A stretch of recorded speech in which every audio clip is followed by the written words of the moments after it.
Cursed Cassettes presents. The rehab centre always had its quirks. Some of the staff blamed it on the building's age, others on the tension of working in such an emotionally charged environment. But room 217 was a different story, specifically bed 6. I first heard about it during my orientation. Elena, one of the veteran nurses, was giving me the rundown. "Oh, and avoid assigning anyone to bed 6 in room 217 if you can help it," she said with a casual wave of her hand. I frowned. "Why? Is it broken?" She shook her head, her expression turning serious. "Not broken, just off. Patients who sleep there complain about nightmares, and not normal ones, really vivid, terrifying stuff. Some even wake up feeling like they can't breathe. It's probably nothing, but it's been happening for years." I laughed nervously. "What are you saying? The bed is haunted." Eleanor smirked. "Not haunted exactly, but I'll warn you, if someone complains about bed 6, you'll start to wonder." Weeks went by, and I mostly forgot about Elena's warning. Then one night, during my shift, I got a call from the night orderly. "It's Mr. Carson in 217 again," he said, his voice laced with irritation. "He's refusing to sleep in his bed. Says it's trying to kill him." I sighed and made my way upstairs. Mr. Carson was new, in his second week of detox, and prone to dramatic outbursts. When I entered the room, I found him sitting on the floor, his blanket wrapped around his shoulders like a shield. "Mr. Carson," I said gently, kneeling down to his level. "What's going on?" His eyes were wide, bloodshot from lack of sleep. "The bed," he whispered. "I can't stay in it. Every time I close my eyes, I see things, shadows crawling up the walls, and then I can't breathe.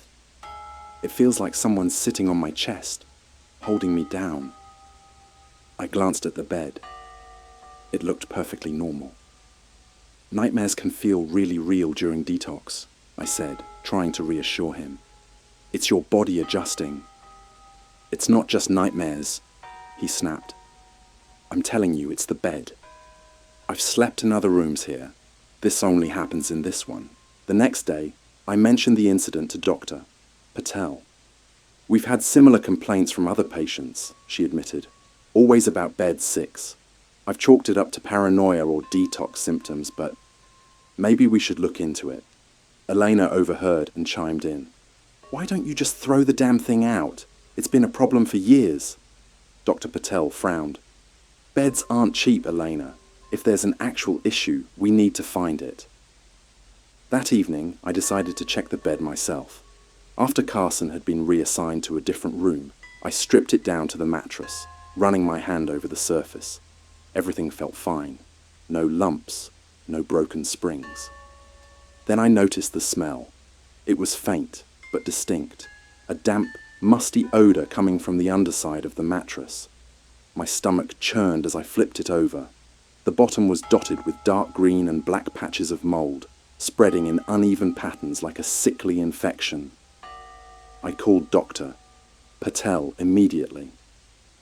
"You need to come to room 217, I said. "Now." Within the hour, we had the mattress hauled outside for closer inspection. Patel brought in a maintenance worker who confirmed what I already suspected. The mold had likely been growing for years, undisturbed and unnoticed. "Some types of mold release spores that can mess with your head," the maintenance worker explained, donning a mask as he scraped at the surface. "If someone's breathing this in while they sleep, it could cause hallucinations, nightmares, even respiratory problems." Dr. Patel sighed, pinching the bridge of her nose. "That explains the nightmares, and the feeling of suffocation." Elena, standing nearby with her arms crossed, muttered, "Told you we should have thrown it out." The bed was replaced the next day, and we had the entire room deep cleaned and inspected for further contamination. After that, the complaints stopped.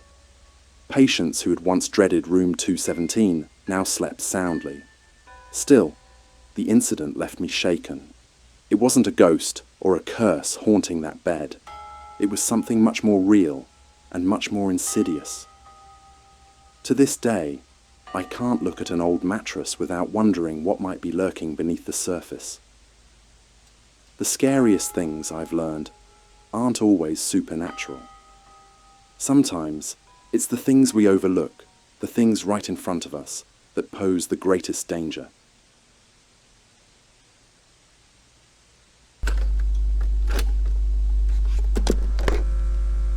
It started on a Tuesday night. I remember because it was my first overnight shift at the rehab center, and I was still adjusting to the eerie stillness of the halls after dark. The facility, usually bustling during the day with therapy sessions and group meetings, took on an entirely different atmosphere once the sun went down.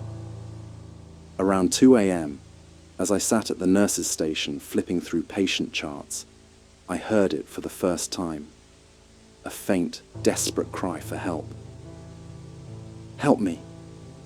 The voice was soft but unmistakable, cutting through the quiet hum of the fluorescent lights. I froze, the pen in my hand hovering above the paper. "Did you hear that?" I asked Elena, who was seated across from me, typing up her notes. She frowned and tilted her head, listening. The voice came again, this time a little louder. "Help me, please!" Elena's eyes widened. "What the hell?" She stood, grabbing her flashlight. "Did that come from room 212? I nodded, my pulse quickening. Together, we walked down the hallway, our shoes squeaking against the linoleum. The cries continued, echoing faintly through the corridors. When we reached room 212, I knocked softly. "Mr. Grant, are you okay?" No response. I pushed the door open. The room was dark, the faint glow of the streetlights outside casting long shadows across the walls. Mr. Grant, one of our older patients, was sound asleep in his bed, his chest rising and falling in a steady rhythm. "Maybe it's coming from the room next door," Elena whispered. We checked the adjacent rooms, but all the patients were either sleeping or too groggy to have been the source of the cries. By the time we returned to the nurse's station, the voice had stopped. "Probably someone playing a prank," Eleanor muttered, but the tension in her voice betrayed her unease. The cries continued over the next few nights, always around the same time. Sometimes it was a woman's voice, other times a man's, but the words were always the same. "Help me, please." It wasn't long before the patients started noticing. One morning, as I handed out medication, one of them, a young woman named Clara, looked at me with wide, frightened eyes. "Did you hear it last night?" she asked. "The crying. It sounded like someone was dying." I tried to brush it off. "It's probably just someone having a nightmare." Clara shook her head. Number, it wasn't in the rooms, it was coming from the walls. The breaking point came when Dr. Patel, the head of the facility, heard the cries during her late-night rounds. By then, rumors had spread among the staff, with some jokingly calling it the phantom cries, and others refusing to work the night shift entirely. Dr. Patel wasn't one to believe in ghosts or anything supernatural, but even she couldn't deny the eerie consistency of the cries. She called an emergency meeting. "We need to figure out what's going on," she said, her tone firm. "This is affecting our staff and patients. I want maintenance to inspect the building for anything unusual. Loose pipes, faulty ventilation, anything." The maintenance crew spent hours combing through the facility, but found nothing out of the ordinary. Frustrated, Dr. Patel decided to bring in an external audio technician to investigate. He arrived a few days later with a suitcase full of equipment and spent the night setting up microphones and frequency analyzers in the affected hallways. The next morning, he called us into his temporary workstation. "You're not going to believe this," he said, pulling up a sound wave graph on his laptop. "The cries you're hearing, they're coming from the intercom system." Eleanor furrowed her brow. but we don't use the intercom at night. That's the weird part, the technician replied. Your intercom is picking up a signal from an emergency hotline nearby. I cross-referenced the timestamps of the cries you reported, and they match with calls made to the hotline. Dr. Patel leaned forward, her expression skeptical. How is that even possible?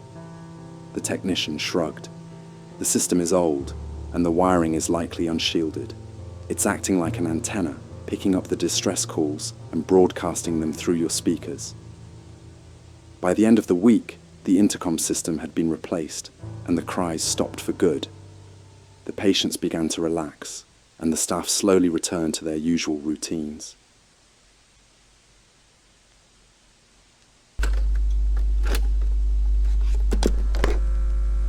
The rehab center was eerily quiet at night, with only the soft hum of the fluorescent lights in the hallway breaking the silence. I was halfway through my shift, perched behind the nurse's station with a lukewarm cup of coffee, when Eleanor, one of the other night nurses, leaned in with a conspiratorial whisper.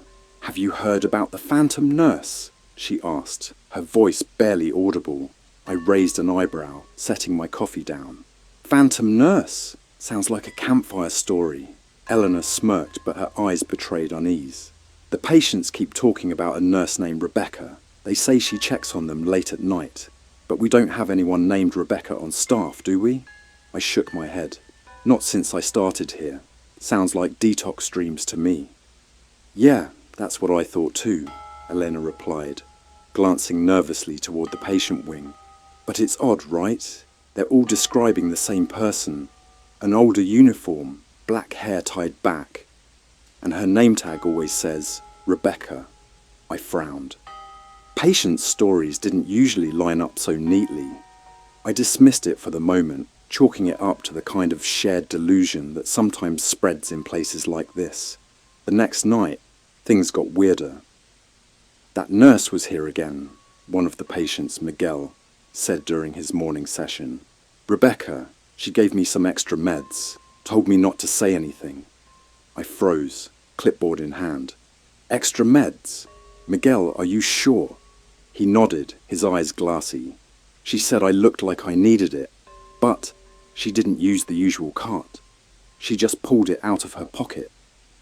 When I relayed this to my supervisor, Dr. Patel, she sighed and pinched the bridge of her nose. "We need to take this seriously," she said. "Check the medication logs for discrepancies and review the security footage. If someone's sneaking in, I want to know how." A couple of nights later, I was on edge. I couldn't shake this uneasy feeling after hearing all those encounters of this Rebecca nurse from the patients. Around 3 a.m., while making my rounds, I saw her. A woman in an old-fashioned nurse's uniform exited one of the patient rooms. Her black hair was pulled back tightly, and a faint glint of metal on her chest caught my eye. Her name tag read Rebecca. She moved quickly, but with purpose, not sparing me a glance as she turned the corner. "Hey!" I called out, breaking into a jog. My sneakers squeaked against the tile floor as I rounded the corner, but she was gone.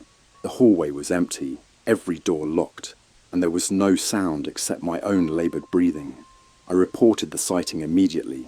Patel called in a security team to comb through the footage. For hours we pored over the recordings, but Rebecca never appeared. It didn't make sense. I had seen her with my own eyes.